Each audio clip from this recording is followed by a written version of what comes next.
Right, my dear students. Next, my syllabus lo antarbhagam, part of our syllabus, one word substitutions. One word, oka padam. Substitution ante pratyamnayam. ఇక్కడ one words అని ఇచ్చారు చూడండి, ఇవన్నీ ఒక్కొక్కటి ఒక్కొక్క group of words defining word cluster. Define అని నిర్వచించడం, cluster అంటే గ్రూప్.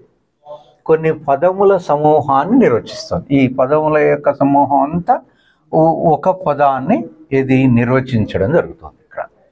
అవి వాటిని చూద్దాం. మనకి ఇవి సినోనిమ్స్, యాంటోనిమ్స్ లాగానే 2 లేదా 3 ఖచ్చితంగా అడుగుతున్నాడు. కాబట్టి జాగ్రత్తగా చూడండి, ఇవన్నీ గమనించండి. గవర్నమెంట్, ప్రభుత్వాలు అనేది, మరి ప్రభుత్వాలు ఏ ప్రభుత్వాలు అనేటువంటి దాన్ని అర్థం చేసుకునే ప్రయత్నం చేద్దాం. A small group of people అని అన్నాడు, అంటే కొంతమంది ప్రజల యొక్క సమూహము, అంటే ఆలిగార్చీ అని అంటున్నాడు. ఈ ఆలిగార్చీ అనేటువంటి అర్థం ఏంటి? కొద్ది మంది వ్యక్తుల సమూహం చేత పరిపాలించబడేటువంటి ప్రభుత్వం.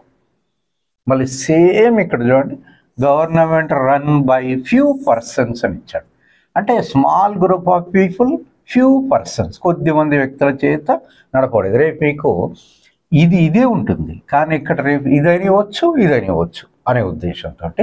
మరి ఇదేంటి? సేమ్ ఆలిగార్చీ, ఇట్లా డిటో సేమ్. ఇది అంటే మీరు కన్ఫ్యూజన్, రేపు అలా అడిగినా ఇలా అడిగినా కూడా సేమ్ అది. నెక్స్ట్, ప్రభుత్వం by the representatives of the people, ప్రజల యొక్క ప్రతినిధుల చేత పాలించబడే ప్రభుత్వం. ఇప్పుడు మనకు డెమోక్రసీ, భారతదేశంలో, వేరే దేశాల్లో చాలా ఉన్నాయి, కానీ మన దేశంలో ఉన్నటువంటి ప్రజాస్వామ్యం, ప్రజల ప్రతినిధుల చేత పాలించబడే ప్రభుత్వం. Next, government run by a single person. Single person అంటే ఏక వ్యక్తి పాలన అంటాం, ఒకే వ్యక్తి పాలన. ఆటోక్రసీ అంటున్నాడు, ఒకే వ్యక్తి చేత పాలన, ఆల్మోస్ట్ ఆల్ నియంతృత్వం లాగా. Next, government run by the rich అంటున్నాడు, ధనవంతుల చేత పరిపాలన అనేటువంటి దాన్ని ఇక్కడ మనం గుర్తిస్తాం. ప్లూటోక్రసీ అంటున్నాడు, ధనికులు, ధనవంతులు.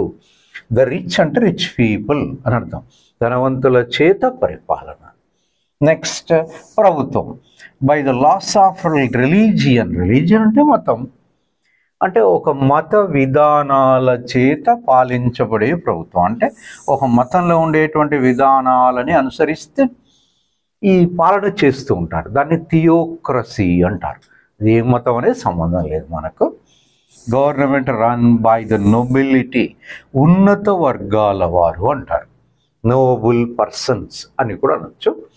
అంటే ఉన్నత వర్గాల వారి చేత పాలించబడేటువంటి యొక్క ప్రభుత్వము. ఏమంటున్నాడు? అరిస్టోక్రసీ.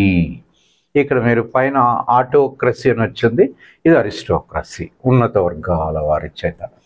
ఇక యాబ్సెన్స్ ఆఫ్ గవర్నమెంట్ అంటున్నాడు, అసలు పరిపాలన అనేటువంటిదే లేని అనిశ్చిత స్థితి అంటారు దాన్ని ఎనార్చీ అంటున్నాడు, అంటే పాలన అనేటువంటిది లేనటువంటి స్థితి, ఎనార్చీ అంటున్నాడు. నెక్స్ట్, గవర్నమెంట్ ప్రభుత్వం రన్ బై ఓల్డ్ పీపుల్, వృద్ధుల చేత, బాగా వయస్సు ఉన్నటువంటి వయసు మళ్ళిన వాళ్ళ చేత, జెరుంటోక్రసీ అంటున్నాడు, వృద్ధుల చేత. Government run by a king or queen. ఇప్పటికీ మనకు ప్రపంచంలో సరే ఆయా దేశాలలో మళ్ళీ ప్రజాస్వామ్యం చెప్పుకుంటారు, కానీ రాజు లేదా రాణి ఉంటారు, వాళ్ళ ఆమోద ముద్ర. అంటే మన భారతదేశంలో ప్రెసిడెంట్ ఆమోద ముద్ర ఎలానో అక్కడ కింగ్ ఆర్ క్వీన్ పేరు మీదుగా ప్రభుత్వం నడపబడుతుంది. అలాంటి ప్రభుత్వాన్ని ఏమంటారట? ఇక్కడ ఇచ్చారు చూడండి, మోనార్చీ అని అంటారు. మోనార్చీ అంటే రాజు లేదా రాణి పేరు మీదుగా ప్రభుత్వం నడపబడితే, రాజు లేదా రాణి. ఇక తర్వాత నెక్స్ట్ ఇవి ప్రభుత్వాల గురించి ఇక్కడ వచ్చాయి. ఇక నెక్స్ట్ ఆ తర్వాత ఏ పర్సన్ అని ఇచ్చారు చూడండి, అంటే ఒక వ్యక్తి ప్లస్ డిస్క్రిప్షన్ అంటారు దీన్ని, ఒక డిఫైనింగ్ లేదా డిస్క్రిప్షన్, వర్ణన అని అర్థం. Who totally abstains from alcoholic drinks, అంటే అసలు మద్యం త్రాగని వ్యక్తి. Abstains, keeps himself away from, అంటే అస్సలు మద్యం ముట్టని అంటని వ్యక్తి అంటారు చూడండి, అలాంటి వ్యక్తిని టీటోట్లర్ అని అంటారు. అంటే ఆయన అసలు మద్యం అస్సలే త్రాగడు, ముట్టడు, అలాంటి వ్యక్తి. A person who is not sure about God's existence. Existence అంటే ఉండటం అని అర్థం. భగవంతుడు ఉన్నాడు అని పూర్తి నమ్మకం లేనటువంటి వ్యక్తి. హూ ఈజ్ నాట్ ష్యూర్, నమ్మకం, అతనికి పూర్తి నమ్మకం లేదు భగవంతుడు ఉన్నాడా లేడా, అలాంటి వ్యక్తిని అగ్నోస్టిక్ అని అంటారు. అంటే ఉన్నాడు అని అనలేడు, లేడు అని అనలేడు అన్నట్టు. A person who is unable to pay his debts. ఇది మనకు సినానిమ్స్లో కూడా వచ్చింది. ఇది ఏంటి? Unable to pay his debts. Debt అంటే అప్పులు. తన అప్పుల్ని చెల్లించలేనటువంటి వ్యక్తిని మనం ఇక్కడ బ్యాంక్రప్ట్ అనేది ఉంది. ఇది మనకు సినానిమ్స్లో వచ్చింది. ఇన్సాల్వెంట్, తెలుగులో దీన్ని దివాలా తీసిన వ్యక్తి అని అంటారు. అంటే బ్యాంక్లో ఐపీ పెట్టడం అని అంటారు, మీరు వినుంటారు సమాజంలో. అంటే ఇక నేను అప్పులు చెల్లించలేనని కోర్టుకు వెళ్ళి, అంటే బ్యాంకుకు ఆ నోటీసు కోర్టు ద్వారా తెలియజేయడం, ఇంకెవరు కూడా అప్పులు ఉన్న వాళ్ళు వాళ్ళ మీదకు రాకుండా చూసుకునే ప్రయత్నం చేయడం. అది అలా అప్పులు చెల్లించలేని స్థితిలో ఉన్న వ్యక్తిని బ్యాంక్రప్ట్ లేదా ఇన్సాల్వెంట్ అంటారు. A person who lives an unconventional life. Convention అంటే ఏది సామాన్యమైన, సాంప్రదాయబద్ధమైన అని అర్థం. అన్కన్వెన్షనల్ అనేది యాంటోనియం, అంటే సాంప్రదాయ విరుద్ధమైన జీవనాన్ని గడిపేటువంటి యొక్క వ్యక్తి. అంటే అందరిలాగా కాకుండా విరుద్ధమైన జీవనం, సమాజంలో అలా జీవించే వ్యక్తిని ఏమంటారట అని అంటే, ఇక్కడ బోహిమియాన్ అని అంటారు. ఈ పదం కొంచెం కొత్తగా ఉన్న, జాగ్రత్తగా చూడండి. అంటే బోహిమియాన్ అంటే అన్కన్వెన్షనల్ లైఫ్, సాధారణమైన జీవితం కాకుండా అసాధారణమైన జీవితం, అందరిలాగా కాకుండా భిన్నమైన జీవితాన్ని గడిపే వ్యక్తి. తర్వాత a person who is blindly devoted to an idea. Idea అంటే ఒక భావన లేదా ఒక విషయానికి పూర్తిగా అంకితం అయిపోయే, గుడ్డిగా అంకితం అయిపోయే వ్యక్తి. అంటే అది ఒక ప్రభుత్వ విధానం కానివ్వండి, లేదా ఒక ఆలోచనకు, ఒక దానికి పూర్తిగా గుడ్డిగా లీనమయ్యేటువంటి యొక్క వ్యక్తిగా మనం చెప్పుకోవచ్చు. ఎలా అంటే చోవనిస్ట్ అంటారు.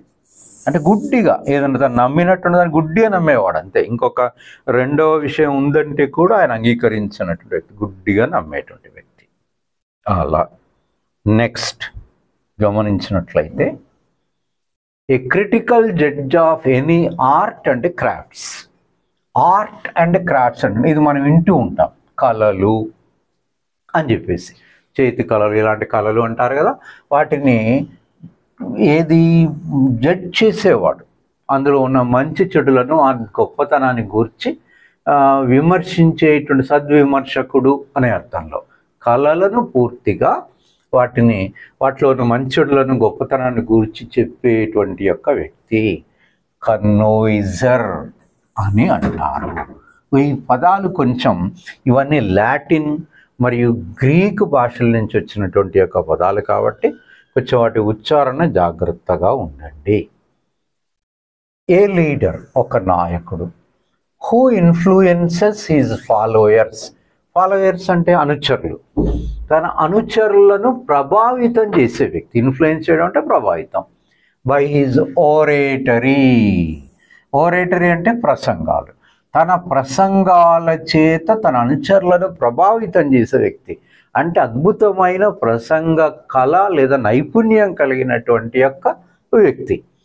ఆ ప్రసంగాల చేత తన అనుచరులను ప్రభావితం చేసే వ్యక్తిని డెమోగాగ్ అని అంటారు. డెమోగాగ్ అని అంటారు. ఇవన్నీ నేను చెప్పేది అంటే కొంచెం మనకు ఇంగ్లీష్ లాంగ్వేజ్ నుంచి వచ్చినాయి కావు, లాటిన్ గ్రీక్ భాష నుంచి వచ్చిన వాటిని ఇలా ఇంగ్లీష్ లాంగ్వేజ్లోకి వచ్చాయి అప్పట్లో, కాబట్టి అలా ఉంటాయి. ఏ పర్సన్, ఒక వ్యక్తి. హూ లీవ్స్ హిజ్ కంట్రీ, తన దేశాన్ని విడిచి వెళ్ళేవాడు. దేని కొరకు? To settle in another country, మరొక దేశంలో స్థిరపడడం కొరకు తన దేశం నుంచి వెళ్ళిపోయే వ్యక్తిని ఎమిగ్రెంట్ అంటారు. ఇప్పుడు భారతదేశం నుంచి పాశ్చాత్య దేశాలకు, అమెరికాకు చాలామంది వెళ్ళి స్థిరపడిపోయారు, వలస వెళ్ళిపోయి అక్కడ స్థిరపడ్డారు. వాళ్ళ వలస వెళ్ళి స్థిరపడ్డ వాళ్ళని ఎమిగ్రెంట్స్ అంటారు. Right. A person who comes to a country from his native country to settle. ఇక్కడ మనకు తన ఒక దేశానికి వచ్చేవాడు, తన స్వదేశం నుంచి వచ్చి ఇక్కడ స్థిరపడేవాడు. దీనికి చూడండి, ఈ డిఫరెన్స్ చూడండి. పైదే ఎమిగ్రెంట్ అంటున్నాడు, కిందదే ఇమ్మిగ్రెంట్ అంటున్నాడు. అంటే ఇక్కడేమో తన దేశాన్ని వదిలి వెళ్ళి మరో దేశంలో స్థిరపడేవాడు. ఇది కూడా సేమ్ అంతే, తన స్వదేశం నుంచి వెళ్ళి మరొక దేశంలో స్థిరపడేవాడు. ఇది ఇమిగ్రెంట్. ఇప్పుడు అమెరికాకు వెళ్ళే వారందరూ ఇమిగ్రెంట్ వీసా మీద వెళ్తారు. కాబట్టి ఇది చిన్న difference. Leaves his country, comes to a country from his native country to settle. చిన్న డిఫరెన్స్, ఇది గుర్తించండి. ఏ పర్సన్ హూ యాక్ట్స్ అగెయిన్స్ట్ హిజ్ రిలీజియన్, తన యొక్క మతానికి వ్యతిరేకంగా ప్రవర్తించేవాడు. అది ఏ మతాన్ని అనుసరించేవాడు ఉంటే ఆ మతానికి వ్యతిరేకంగా ప్రవర్తించేవాడు. ఆ మతం ఏదైనా కావచ్చు, కానీ దానికి వ్యతిరేక ప్రవర్తన హీరోటిక్ అంటారు. A person who ascribes all actions or events to fate. Fate అంటే కర్మ లేదా విధి అంటారు చూడండి. తన యొక్క చేసే కర్మలన్నీ, పనులన్నీ కూడా, తను చేసే పనులన్నింటినీ దాన్ని దేనికి అతడు కర్మకు, విధి, రాతకు అంటే దానికి జోడించి చెప్పేవాడు. నేను ఇలా ఎందుకు ప్రవర్తిస్తున్నాను, ఇదంతా విధి కర్మ అనేవాడు. అంటే తన ప్రవర్తనకు కారణం తన విధి రాత అనేవాడు ఫ్యాటలిస్ట్ అంటారు. అంటే అన్నీ నేను ఇలా చేస్తున్నానంటే కారణం నేను కాదు, నా విధి రాత ఇలా ఉంది, నా కర్మ ఇలా ఉందనేవాడు. ఏ పర్సన్ హూ బిలీవ్స్, విశ్వసించేవాడు, that sensual pleasure is the chief good. అంటే సెన్సువల్ ప్లెజర్, ఇంద్రియ జ్ఞానాలు, ఇంద్రియాలు అంటాను చూడండి, పంచేంద్రియాలు, వాటి ఆనందమే ఇది ప్రధానము అని నమ్మేవాడు, విశ్వసించేవాడు. అంటే కళ్ళు, చెవులు, ముక్కు, మన 5 జ్ఞానేంద్రియాలు, పంచేంద్రియాలు, వాటి ఆనందమే ప్రధానము అని నమ్మేవాడు, విశ్వసించేవాడిని హెడోనిస్ట్ అని అంటారు. అంటే పంచేంద్రియాలను సంతృప్తిపరచడమే, సంతోషపరచడమే ముఖ్యము అని నమ్మేవాడు. A person who does not tire easily. Tire అంటే అలసిపోవడం. అంత సులభంగా అలసిపోనటువంటి యొక్క వ్యక్తి, అంటే చాలా ఎక్కువ శ్రమించేవాడు అనే అర్థంలో, సులభంగా అలసిపోనటువంటి వ్యక్తి. ఇండిఫాటిగబుల్, ఇది ఈ ఫ్యాటిగ్ అంటారు, FATIGUE. ఫ్యాటిగ్ అంటే అలసట. ఇండిఫాటిగబుల్ అంటే అలసట చెందని వ్యక్తి, అంత సులభంగా అలసట చెందడు. ఏ పర్సన్ హూ ఈజ్ కన్సర్న్, సంబంధం కలిగి ఉండేటువంటి వాడు, విత్ మేకింగ్ మనీ, యూజువల్, సాధారణంగా, at the expense of ethics. Expense అంటే వాటిని వదిలివేసైనా కూడా, ఎథిక్స్ అంటే నీతి నియమాలను వదిలివేసైనా డబ్బులు సంపాదించడం ప్రధానమైనటువంటి విషయంగా పరిగణించేవాడు. అంటే డబ్బుల కొరకు ఏం చేయడానికైనా సిద్ధమయ్యేవాడు. ఇది సరైనదా కాదా, ఇది తప్ప ఒప్ప ఏమీ లెక్కలోకి తీసుకోడు, ఏమైనా making money at the expense of ethics. నీతి నియమాలను అన్నింటినీ విడిచిపెట్టేసి డబ్బుల సంపాదనే ప్రధానంగా భావించే వ్యక్తిని మెర్సినరీ అంటారు. అంటే ప్రధానమైన లక్ష్యం, ఆశయంతో డబ్బుల సంపాదనే, అంతే. Next, a person who hates mankind. ఇలాంటి వారు కూడా ఉంటారు సమాజంలో. హేట్ అంటే అసహించుకోవడం. ఎవరిని? మ్యాన్ కైండ్ అంటే హ్యూమన్ బీయింగ్స్, మానవ జాతిని అసహించుకునేవాడు. అంటే తోటి మానవుల్ని, మనుషుల్ని అసహించుకునేవాడు. మిసాంథ్రోప్ అంటారు.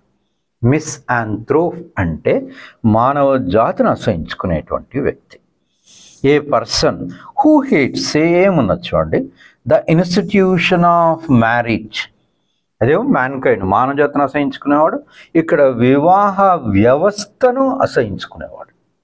అంటే పెళ్లి చేసుకోవడము, పిల్లల్ని కనడము, పెంచడము, ఇదంతా ఈ వివాహ వ్యవస్థను అసహించుకునేటువంటి వాడిని మిసోగమిస్ట్ అంటారు. జాగ్రత్తగా ఉండండి. మిసాంథ్రోప్ అంటే మానవ జాతిని అసహించుకునేవాడు, వివాహ వ్యవస్థను అసహించుకునేటువంటి వాడు, ద్వేషించేవాడు మిసోగమిస్ట్. ఏ పర్సన్ హూ హేట్స్ విమెన్, స్త్రీలను ద్వేషించేవాడు, స్త్రీ ద్వేషి అని అనుకోవచ్చు. పైదేమో మానవ ద్వేషం, మానవ జాతిని ద్వేషించేవాడు, వివాహ వ్యవస్థను ద్వేషించేవాడు, స్త్రీలనే ద్వేషించేవాడు, స్త్రీలను. ఏది మిసోగనిస్ట్ అని చెప్పేసి అంటుంది. స్పెల్లింగ్ డిఫరెన్స్ ఉన్నది చూడండి. మిసోగమిస్ట్, మిసోగనిస్ట్, ఇది డిఫరెన్స్. కొంచెం జాగ్రత్తగా ఉండండి. ఎందుకంటే మిసాంథ్రోప్, మిసోగమిస్ట్, మిసోజనిస్ట్ చిన్న డిఫరెన్సెస్ ఉన్నాయి, కానీ పూర్తి భిన్నమైన అర్థాన్ని ఇస్తాయి ఇవి. ఏపీ హైకోర్టు ఏ పోస్ట్ వాళ్ళైనా కానీ ఈ కోర్స్ ని మనం పర్చేజ్ చేసుకోవచ్చు. సింపుల్ గా మీరు ఎస్విఆర్ అకాడమీ వెబ్సైట్ లోకి వెళ్ళండి. www. మీరు ఏ డివైస్ లో అయినా చూసుకోవచ్చు.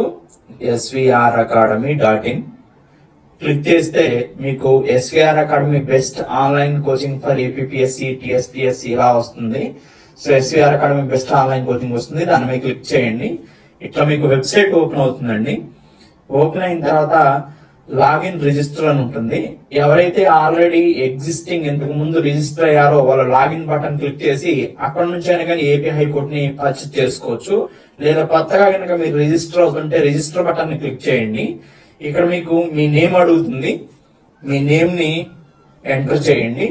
అండ్ మీ ఈమెయిల్ ఐడి అడుగుతుంది, మీ ఈమెయిల్ ఐడిని ఎంటర్ చేయండి.